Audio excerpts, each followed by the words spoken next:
नमस्कार,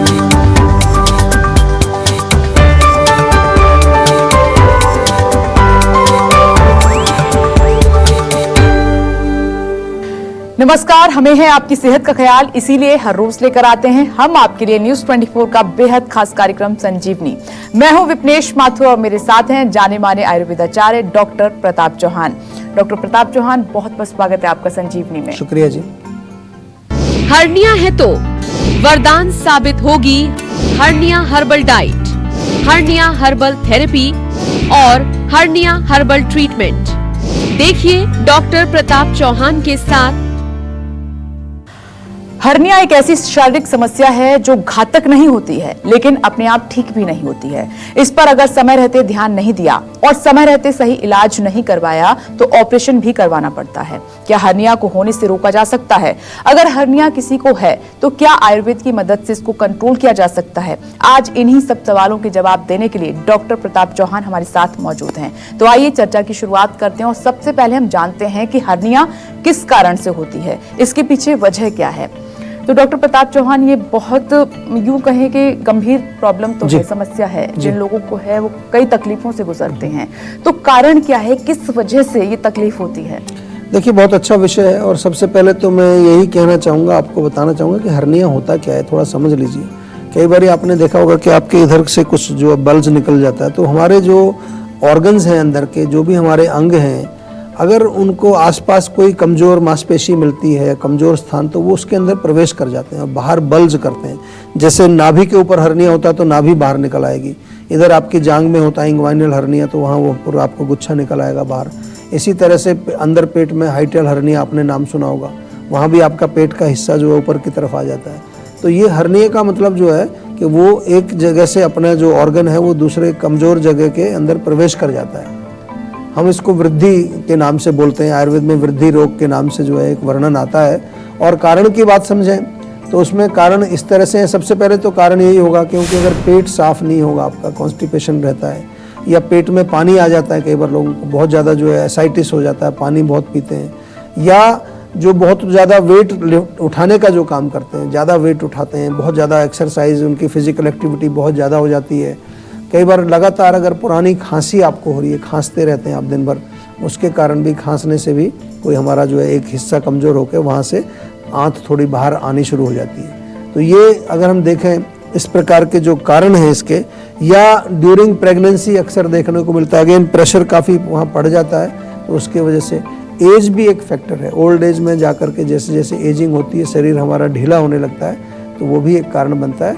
और एक है कि जब आप टॉयलेट जाते हैं, मोशन क्लियर करने जाते हैं, तो कुछ लोगों को एक आदत है उनकी कि काफ़ी ज़्यादा स्ट्रेन डालते हैं, जोर लगाते हैं काफ़ी, उसके कारण भी कई बार ये चीज़ें देखने में कारण उसका हर्निया का ये भी एक हो सकता है। तो जितना हो सके अपने शरीर को नेचुरल तरीके से रखने का प्रयास करना है। उसके ऊपर जो है एक्स्ट्रा बर्डन या एक्स्ट्रा प्रेशर या एक्स्ट्रा दबाव अगर नहीं डालेंगे आप, तो फिर इस तरह की समस्याएं आपको नहीं आएगी। आइए चर्चा को आगे बढ़ाते हैं, हर्निया के बारे में और जानकारी लेते हैं। डॉक्टर प्रताप चौहान, अगर हर्निया हो गया है जी, तो उस सिचुएशन में हम क्या करें और क्या ना करें, किन बातों का ख्याल रखें?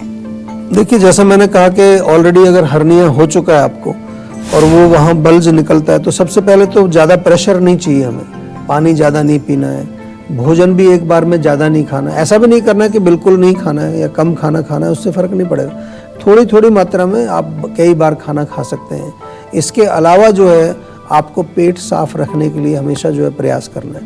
तो उसमें जो भी आप फाइबर वाली चीज़ें खाएं, मैदे वाली चीज़ें ना खाएं, आप जो है फ्रूट्स खाएं या कुछ जो है ऐसी चीज़ें जिनमें के फाइबर होता है जिससे मोशन क्लियर आपका रहे, उसका आपको ध्यान रखना है। और क्या चीज़ नहीं करनी है, तो वज़न उठाने का अगर आपका काम है तो वहाँ देखना है कि आप उसको शायद ना करें तो ज़्यादा अच्छा है। स्मोकिंग अगर आप करते हैं तो वो आपको ध्यान रखना है। खाने में विशेष रूप से बहुत सारे लोग जो है ऐसा गरिष्ठ भोजन खाते हैं, मिठाइयाँ, तली चीज़ें, फ्राइड, जंक फूड, जो पचता नहीं है, पचेगा नहीं तो वो फिर कब्ज़ करेगा, गैस बनाएगा, उसके कारण और प्रेशर बढ़ेगा वहाँ पर। और इसके अलावा जो है आपको ये भी ध्यान रखना है कि जो भी आप खाना खा रहे हैं वो खाना जो है उसकी मात्रा जो है वो ज़्यादा नहीं होनी चाहिए। ज़्यादा मात्रा जब होगी तो वो पचेगा नहीं, फिर दोबारा से अपच से बचना है आपको ओवरऑल। और अपना जो रोग जब भी आपको हो जाए ये, तो फिर क्या करना है, ये भी बहुत इंपॉर्टेंट है, डॉक्टर से ज़रूर संपर्क करना है। इसको ऐसे छोड़ना नहीं है, क्योंकि कई बार लोग सोचते हैं कि चलो इससे कुछ प्रॉब्लम तो हो नहीं रही है मेरे को, तो उसको नज़रअंदाज करते हैं, छोड़ देते हैं। हमारे शरीर में कहीं पर भी आपको किसी प्रकार की कोई भी जो है एबनॉर्मेलिटी दिखाई दे, कोई ऐसी चीज़ दिखाई दे जो नॉर्मली नहीं होनी चाहिए, उसको तुरंत जो है डॉक्टर से कंसल्ट करके उसके बारे में ज्ञान प्राप्त करना है आपको। और हमने तो आपको ऐसी सुविधा दी हुई है, आपके फ़ोन के माध्यम से ही जो है हमारे डॉक्टर्स उपलब्ध हैं, उनसे बातचीत करके अपने रोग के बारे में आप जानकारी प्राप्त कर सकते हैं। आइए चर्चा को आगे बढ़ाते हैं। डॉक्टर प्रताप चौहान, अगर हर्निया हो गया है तो आप लगातार बता भी रहे हैं कि इन बातों का आप खास तौर पर ध्यान रखें, और क्या बातें हैं जो ध्यान में रख सकते हैं, साथ ही हम खाना है जो हमारा और जो हमारी लाइफस्टाइल है उसमें क्या बदलाव कर सकते हैं? देखिए, सबसे पहले तो हमें ध्यान रखना है कि हमारा वेट नहीं बढ़ना चाहिए। ये वेट के साथ भी जुड़ा हुआ है, एक कारण इसका ओबेसिटी भी है हर्निया का। तो आइडियल वेट जिसको हम कहते हैं, अपने हाइट के अनुसार, अपने जो उम्र के हिसाब से जो आपका आइडियल वेट है उसको मेंटेन करना है। और इसके अलावा जो है, अगर आप कोई भी एक्सरसाइज करते हैं, कई बार बहुत ज़्यादा एक्सरसाइज आजकल के लोग करने लगे हैं, तो एक्सरसाइज भी हमें उतनी ही करनी है। हमारे यहाँ आयुर्वेद में तो लिखा है कि जितना शरीर में बल है उसका केवल आधा बल ही हमें अपनी एक्सरसाइज में प्रयोग करना है। मैं तो बल्कि ये कहूँगा कि आपको जो है योग आसन या कुछ जो है स्ट्रेचिंग एक्सरसाइजेज या आजकल प्राणायाम, मेडिटेशन, ये सब चीज़ें जो है, ऐसा नहीं कि प्राणायाम केवल ब्रीदिंग तक सीमित है, वो हमारे ओवरऑल जो हमारा सिस्टम है, हमारे जो अंदर अलग अलग जो लेयर्स हैं, जिनको हम योग में जो कोश बोलते हैं, पंच कोश हमारे जो हैं, तो वो कोशों में जाकर के वहाँ टॉक्सिन्स को बाहर निकालते हैं। और अभी जितना भी मॉडर्न साइंस भी आजकल इस पर काफ़ी रिसर्च कर रही है, वो भी देख रहे हैं कि शरीर के अंदर जो रोग होते हैं, कहीं ना कहीं उसका कारण जो है वो सूक्ष्म लेवल पर मौजूद है। तो वहाँ जो सूक्ष्म लेवल पर तो आपकी दवाई तो जाएगी नहीं वहाँ पर, तो वहाँ पर प्राण जाएगा, वहाँ पर जो है आपका ध्यान जाएगा। मन के लेवल पर आपको नेगेटिविटी या कोई इस तरह की चीज़ें हैं, या जो जितने भी इमोशनल ट्रॉमा, इमोशनल प्रॉब्लम्स, इनसे थोड़ा सा आपको बचना है। और हमेशा ये तो मैं बार बार याद दिलाता रहूँगा आपको कि जब भी जैसे भी कोई तकलीफ़ हो तो सेहत का नंबर ज़रूर एक बार घुमाना है, ताकि आपको एक सही उचित जानकारी उस रोग के बारे में और सही सलाह आपको हमारे डॉक्टर्स दे सकें। संजीवनी दर्शक हमारे साथ मौजूद हैं प्रियंका जी देहरादून से। स्वागत है आपका, अपना सवाल कीजिए डॉक्टर साहब से। हाँ सर, नमस्ते। मुझे गॉल ब्लैडर स्टोन के बारे में पता करना। अच्छा जी, क्या गॉल ब्लैडर में स्टोन कब पता चला आपको? अभी 2 महीने पहले पता चला है। 9 mm का स्टोन है गॉल ब्लैडर में। अच्छा, तो कुछ आपको दर्द वगैरह होता है, कोई सिम्टम्स होते हैं इसमें? दर्द कभी कभी होता है, बट कंटिन्यू नहीं बना रहता है। देखिए, गॉल ब्लैडर का जो स्टोन होता है, खासतौर से साइज जो आपने बताया, तो हम इतना ही आपको पहले आयुर्वेद में कहते हैं कि हमारे यहाँ आयुर्वेद में जो चिकित्सा होती है, तो ऐसा नहीं है कि हम कोई लक्षण को देख रहे हैं उसके बाद फिर दवाई देंगे आपको। हम पहले कारण पर जाते हैं कि किस वजह से स्टोन आपको बन रहा है, क्योंकि अगर कारण हमने ठीक नहीं किया तो अगर आप स्टोन निकाल भी देंगे किसी तरह से, ऑपरेशन से, कैसे भी, तो फिर दोबारा से बन सकता है। आजकल तो पूरा गॉल ब्लैडर ही निकाल देते हैं ऑपरेशन में। लेकिन वो क्या है, गॉल ब्लैडर का जो रोल है डाइजेशन में होता है, फिर इसके बाद इंडाइजेशन होता है, या फिर जो रूट कॉज पहले से मौजूद था वहाँ पर, चाहे वो पित्त था या कफ था या जो भी, उसको हम जो एनालाइज करें, वो तो रहेगा शरीर में। उसको तो किसी ने समझाया नहीं आपको, उसको निकाल दिया काट करके, लेकिन जो रूट कॉज है वो तो किसी ने नहीं बताया, वो आपको अभी भी मौजूद है, तो वो कहीं और जाकर के रोग पैदा करेगा। जो वात पित्त कफ है, इनको दोष इसीलिए कहा जाता है कि शरीर को दूषित करते हैं। जब भी ये विकृत अवस्था में होंगे तो कहीं भी किसी भी टिश्यू में, किसी ऑर्गन में, किसी सिस्टम में जाकर के वो बैठ जाते हैं वहाँ पर और वहाँ रोग पैदा करते हैं। तो मेरा निवेदन है, इसको थोड़ा और गहराई से समझने की कोशिश करें।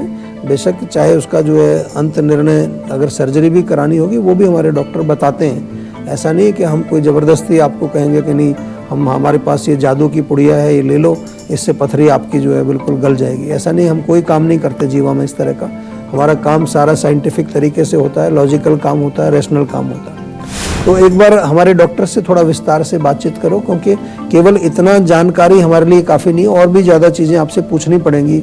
आपको भूख वगैरह कैसी लगती है, पेट का क्या हाल है, डाइजेशन कैसा है, और काफ़ी सारी चीज़ें हमारे डॉक्टर्स आपसे एक प्रोटोकॉल हम बनाते हैं। हर डिजीज़ का प्रोटोकॉल हमारे यहाँ पर है, उसके अनुसार वो पूछेंगे और फिर निर्णय जो होगा वो आपको उचित निर्णय बताएंगे। तो हमारे सेहत के नंबर पे एक बार कॉल करें और डॉक्टर से बातचीत कर लीजिए। चलिए, बारी है आज की संजीवनी की। डॉक्टर प्रताप चौहान, हर्निया का जो ट्रीटमेंट है वो आयुर्वेद में आप कैसे करते हैं, और अगर ये ट्रीटमेंट कोई ले रहा है व्यक्ति तो उन्हें किन बातों का खास तौर पर ध्यान रखना चाहिए? क्या दवाओं के माध्यम से इसको ठीक किया जा सकता है या फिर कुछ आप थेरेपीज भी देते हैं? देखिए, आयुर्वेद में जैसे मैंने कहा कि इस रोग का वर्णन है और पूरा बाकायदा उसका सब तरीका लिखा है कि उसके कारण क्या होते हैं, उसके लक्षण क्या होते हैं, उसकी चिकित्सा क्या होती है। तो हम तो यही कहते हैं कि जब आयुर्वेद में रोग वर्णित है तो अगर आप शुरू में हमारे पास आएंगे तो बहुत सारे ऐसे उपचार हैं जिनके माध्यम से इस पर काम किया जाता है। कुछ खाने वाली दवाइयाँ हैं, कुछ लगाने वाले आपको जैसे लेप वगैरह दिए जाते हैं, या कभी कभार सिंपल जो है अरंड का तेल और अरंड का पत्ता बांधने के दिया जाता है, उपनाह या कोई सेक करने के लिए कोई चीज़ दी जाती है। और पंचकर्म चिकित्सा इसमें बहुत लाभकारी होती है। पंचकर्म में जितना भी हमारा जो शोधन का जो काम है, चाहे वो विरेचन हो, चाहे बस्ती कई प्रकार की दी जाती हैं। इसके अलावा जो है, क्योंकि हमने जैसा शुरू में आपको कहा कि आपको पेट का जरूर ध्यान रखना है, तो पेट साफ रखने के लिए आयुर्वेद में औषधियाँ इसकी दी जाती हैं। और कुछ विशेष प्रकार की चिकित्सा आयुर्वेद में लिखी है, जैसे अग्निकर्म किया जाता है। एक अग्निकर्म एक प्रॉपर प्रोसीजर है। दाहकर्म किया जाता है, कॉटराइजेशन जिसको आज की भाषा में कहते हैं। तो ये चीज़ें जो हैं ये भी आयुर्वेद में वर्णित हैं। लेकिन असली चीज़ क्या है कि असली आपको तभी अंदाज़ा लगता है जब पेशेंट सामने आता है। कई बार जैसा मैंने बार बार आपको बताया कि हमारे पास पेशेंट आता है बिल्कुल लास्ट में, जब बहुत एडवांस स्टेज में वो रोग जा चुका होता है, तो वहाँ पर तो फिर कभी हमें भी कहना पड़ता है भैया अब तो इसमें सर्जरी के अलावा कोई उपचार नहीं है। शल्य चिकित्सा का वर्णन आयुर्वेद में भी लिखा है। कोई ऐसा नहीं कि आयुर्वेद इसके कोई खिलाफ में है या इसके विपरीत है। हाँ, आयुर्वेद के जो वर्णन है वो अलग अलग तरीके की चिकित्सा उसमें लिखी है, और लास्ट में ये भी लिखा है कि अगर कोई भी चीज़ काम नहीं करती है या स्टेज ऐसी हो गई है तो वहाँ सर्जरी भी कराएं। लेकिन अगेन सर्जरी कराना इसका जो है वो लास्ट रिजॉर्ट नहीं है। जो अंदर कारण है जिसकी वजह से आपको हर्निया हुआ, चाहे ओबेसिटी है, चाहे आपका भोजन है या कब्ज है, जो भी है, उस पर भी काम करना पड़ेगा। तो इसलिए अगर सर्जरी भी आप कराते हैं तो भी आपको आयुर्वेद में आना पड़ेगा, ताकि आगे के लिए आप अपने रोग को बिल्कुल प्रिवेंट कर सकें। यूपी मेरठ से अर्जुन जी हमारे साथ मौजूद हैं। स्वागत है आपका संजीवनी में। अपना सवाल कीजिए डॉक्टर प्रताप चौहान से। हेलो जी नमस्कार। नमस्कार डॉक्टर साहब। बताइए जी। सर मुझे बहुत ज्यादा गैस की प्रॉब्लम हो रही है। जब भी मतलब कुछ खाता हूँ तो जलन वगैरह, खाली पेट, सीने में जलन होती है। जी, कब से हो रही है प्रॉब्लम ये? 3-4 महीने हो गए। देखिए, जब गैस बनती है, एसिडिटी होती है, तो संकेत है कि आपके जो है पाचन ठीक नहीं है। और पाचन ठीक ना होने के बहुत सारे कारण होते हैं। आपका भोजन कारण हो सकता है, आपका लाइफस्टाइल कारण हो सकता है, आपकी अग्नि जो है वो एक कारण होती है, जो आपको जो डाइजेस्टिव सिस्टम हम जिसको आम भाषा में बोलते हैं। या आजकल बहुत सारे लोगों में हमने देखा है कि उनको ये नॉलेज नहीं है कि कौन सा भोजन कब खाना चाहिए। इवन हेल्दी खाना भी जो खा रहे हैं वो भी अगर गलत समय पर आप खाएंगे या गलत मिश्रण करके खाएंगे, 2 तरह के हेल्दी भोजन हैं, उनको अगर साथ में मिला करके आप खाएंगे वो कई बार गड़बड़ कर देते हैं। और not to forget the mind. आजकल मेंटल लेवल पर लोग बहुत परेशान हैं, बहुत टेंशन में हैं, स्ट्रेस में हैं, डिप्रेशन में हैं। तो ये भी जो है कहीं ना कहीं हमारे सिस्टम को ख़राब करता है। वो चाहे उसका डायरेक्ट लिंक एक बार देखें तो आप सबसे पहला लिंक उसका पाचन संस्थान से होता है। तो आपसे मेरा निवेदन है कि एक बार डॉक्टर हमारे जो हैं उनसे बातचीत करें, हमारी क्लिनिक पर जाएं या हमारे डॉक्टर से फ़ोन पे बात करके अपने रोग को समझिए ज़रूर अच्छी तरह से। इन द मीन टाइम आपको मैं इतना ज़रूर बताना चाहूँगा कि आप हमारे यहाँ से एक डाइजेस्टॉल करके एक चूर्ण आता है, वो तो ज़रूर सभी लोगों से मेरा निवेदन है अपने घर में चूर्ण या टैबलेट दोनों फॉर्म में है वो रखना चाहिए। कुछ 5-6 चीज़ें हमारी आयुर्वेद की ऐसी हैं वो सब लोगों को अपने घर में रखनी चाहिए। पाचन कुछ गड़बड़ा जाए, कभी नींद नहीं आ रही है, स्लीप वेल टैबलेट ले लिया, टेंशन है तो स्ट्रेस फ्री टैबलेट ले लिया। अर्जुन की चाय हार्ट के लिए बहुत अच्छी है, बहुत सारी आयुर्वेदिक चाय बहुत अच्छी है। तो ये चीज़ें तो कम से कम जो है घर में रहनी चाहिए। हमको केमिकल से जो है बचना है और नेचुरल चीज़ों को अपनाना है। तो ये आपको शुरू करना है और इसके साथ साथ हमारे डॉक्टर से बातचीत करके एक प्रॉपर उपचार उसका कराइए आप। अगर आप भी अपनी सेहत को लेकर परेशान हैं तो टेंशन छोड़िए और फौरन सेहत का नंबर मिलाइए जो है 0129404004। अपना फोन नंबर रजिस्टर कराइए और जल्द से जल्द डॉक्टर प्रताप चौहान की टीम के डॉक्टर्स जो खुद आपको फोन करेंगे उनसे बात करके गुड हेल्थ पाइए। चलिए इसी के साथ वक्त हो चला है अब संजीवनी टिप्स का। मूली के साथ क्या खाना हो सकता है सेहत के लिए बहुत ज्यादा खतरनाक, आइए डॉक्टर साहब से जान लेते हैं। डॉक्टर साहब, एक फ्लेवर हो गया है कि मूली के साथ कुछ ना कुछ हम खाते जरूर हैं ताकि वो फीकी ना लगे, स्वाद बना रहे। तो मूली के साथ क्या खाना हमारे लिए बहुत ज्यादा खतरनाक है? देखिए, अच्छा आपने प्रश्न पूछा है, क्योंकि केवल स्वाद तक सीमित नहीं रहना है, हमें थोड़ा सा इससे एक स्टेप आगे बढ़ना है और ये जानना है कि कौन से ऐसे भोजन हैं जो एक दूसरे के विपरीत हैं, इनकम्पेटिबल हैं या विरुद्ध हैं। वो आयुर्वेद में बहुत बड़ा विषय है ये, इस पर अगर हम बात करें तो कम से कम कई एपिसोड इसके ऊपर हम कर सकते हैं, लेकिन हमें यहाँ पर बिल्कुल सरलता से आपको समझाना है कि मूली जो है वो संतरे के साथ नहीं खानी चाहिए। संतरे के बाद कई बार क्या हुआ, आपने मूली खाई बाद में संतरा खा लिया। इसी तरह से करेले के साथ मूली का सेवन नहीं करना है, दूध के साथ सेवन नहीं करना है। कई बार आप जो है कुछ खा रहे हैं, नाश्ता कर रहे हैं, साथ में मूली की सलाद खा रहे हैं, दूध भी पी रहे हैं, ये चीज़ बिल्कुल आपको नहीं करनी है। शहद के साथ भी मूली का सेवन निषिद्ध बताया गया है और इसके अलावा दही के साथ भी मूली का सेवन आपको नहीं करना चाहिए।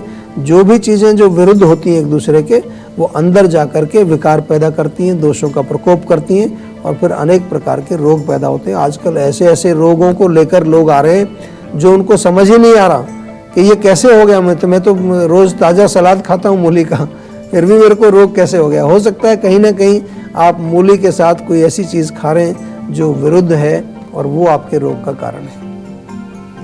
हम उम्मीद करते हैं कि आप भी आज डॉक्टर प्रताप चौहान को सुनने के बाद सेहतमंद रहने की तरफ अपना एक और कदम बढ़ाएंगे और इसमें आपकी मदद करने के लिए आपके साथ है सेहत का नंबर जो है 0129404004। ये नंबर फौरन घुमाएं और अपनी कॉल रजिस्टर करवाएं। आप हमें ईमेल भी कर सकते हैं, हमारा ईमेल आईडी है info@jiva.com। फेसबुक के जरिए भी आप हमसे जुड़ सकते हैं, हमारी फेसबुक आईडी है www.facebook.com/jiva ayurveda। हमेशा स्वस्थ रहें, तंदुरुस्त रहें और खुश रहें, इसी उम्मीद के साथ कल फिर होगी आपसे मुलाकात। आज दीजिए इजाजत, नमस्कार।